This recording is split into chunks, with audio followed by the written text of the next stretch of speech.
श्री राम द्वारा मारे गए तीर की वजह से जमीन पर पड़ा रावण जिस समय अपनी अंतिम सांसें ले रहा था, तो उस वक्त श्री राम ने लक्ष्मण से कहा कि रावण एक महाज्ञानी पंडित है। उसके जैसा ज्ञान इस संसार में किसी के पास नहीं है। तुम उसके पास जाओ और जो भी ज्ञान वो दे उसे प्राप्त करो। राम के कहने पर लक्ष्मण रावण के पास गए। जमीन पर पड़ा रावण अपनी अंतिम सांसें ले रहा था और लक्ष्मण जाकर उसके सर के पास खड़े हो गए और बोले, हे रावण, तुम बहुत ज्ञानी हो। अपने आखिरी समय में मुझे कुछ ज्ञान की बातें बताकर जाओ। रावण ने लक्ष्मण की तरफ देखा और उससे मुंह फेर लिया।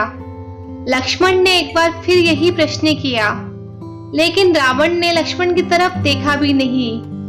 रावण के इस व्यवहार को देखकर लक्ष्मण को गुस्सा आ गया और वो श्री राम के पास गए और जाकर उन्हें सारी बात बताई।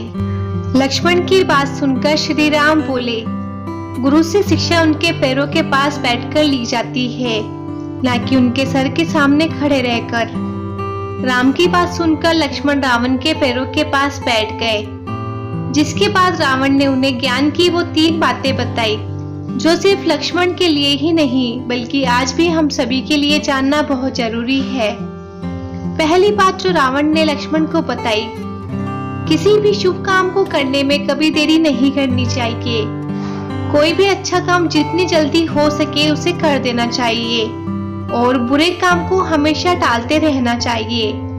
दूसरी बात जो रावण ने लक्ष्मण को बताई, अपने शत्रु या प्रतिद्वंदी को कभी भी कमजोर नहीं समझना चाहिए। तीसरी बात जो रावण ने लक्ष्मण को बताई, अपने जीवन की ऐसी गुप्त बातें जिससे आपको भविष्य में परेशानी हो, वो बातें कभी किसी को नहीं बतानी चाहिए, फिर चाहे वे आपका सगा भाई ही क्यों ना हो। दोस्तों, ये 3 ज्ञान की बातें आज भी हम सभी के लिए बहुत जरूरी है। हमें अच्छे और सही कामों को करने में कभी भी देरी नहीं करनी चाहिए और बुरा तो कभी करना ही नहीं चाहिए। अच्छे कामों को करने का नतीजा हमेशा अच्छा ही मिलता है, लेकिन गलत काम करने के नतीजा हमेशा गलत ही होता है। कभी कभी हमारे गलत काम ही हमारे अंत का कारण बन जाते हैं।